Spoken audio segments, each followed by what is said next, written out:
It's time. Hi guys! Can you guess the title of my next video? Huh? Hurry up! Write your guess in the comment section below. What causes tides? Tides are the periodic rise and fall of sea level at a particular place. When the sea level rises to its greatest height, it is known as a high tide. And when the sea level drops to its lowest height, it is known as a low tide. Tides are primarily caused due to the gravitational force of the moon. But how?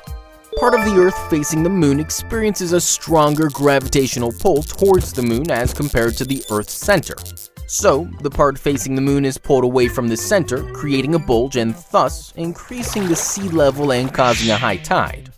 Now, the Earth's center experiences a stronger gravitational force towards the moon than the part facing away from the moon. Hence, this part is pulled away from the center, resulting in high tide on the opposite side as well. In addition to this, the places in between the two high tides, where the sea level drops, experience low tides. Why do dogs wag their tails? Because they are happy. A dog's wagging tail doesn't always mean that it is happy or excited. So, what does it mean? Popular research and studies over the years suggest that the tail position and wagging direction represent different feelings or moods of dogs.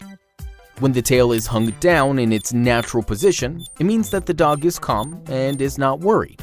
If the tail is curled in between its legs, it indicates that the dog is scared or anxious. When the tail is straight up, it indicates that the dog is curious or wants to show other smaller dogs that it is bigger and dominant. Moreover, if the tail wags towards right, the dog is expressing positive emotions such as joy, excitement, etc. However, if it wags towards left, it conveys negative emotions such as anxiety, stress, etc. Why do birds need gravity to swallow food? Maybe because they are fans of Newton. No. When humans eat food, it enters into a muscular organ called food pipe or esophagus. In the esophagus, a series of contraction and relaxation takes place that pushes or moves food towards the stomach. This movement is called peristalsis. Dude, why do you use such complicated names? Oh, please listen. In most birds, such peristaltic movement doesn't take place in their esophagus.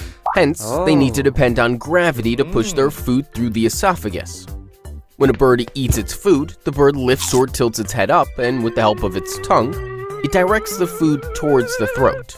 Then, the gravitational force of Earth causes the food to slide down into a pouch called crop, thus helping the bird to swallow its food. Why do animals' eyes glow in the dark? Because they have hidden torches. Nah. Wait, I'll explain. Our eyes have a layer called retina, which is made up of photoreceptors. When light enters our eyes, it hits the photoreceptors. Photoreceptors detect light, thus making it possible to see. However, the light which doesn't hit the photoreceptors remains undetected. Oh, poor undetected light. Now, nocturnal animals like owls need to see better during the night. Hence, their eyes have another layer below the retina called tapetum lucidum. Now, when light doesn't hit the photoreceptors, it reaches the tapetum lucidum. This layer acts like a mirror. It reflects light back onto the photoreceptors, thus giving them a second chance to detect light. Some of this reflected light also comes out of the animal's eyes, thus making it seem that its eyes are glowing. Topic: nerves. Why don't we feel pain when we cut our hair? Well, duh. Because if it would, then we would have got angry on our hairdressers. Oh, you are just impossible. Wait, I will explain it to you. Inside our body, there's a network of nerves. These nerves help us to sense our surroundings and feel pain, touch, etc. by sending messages to the brain.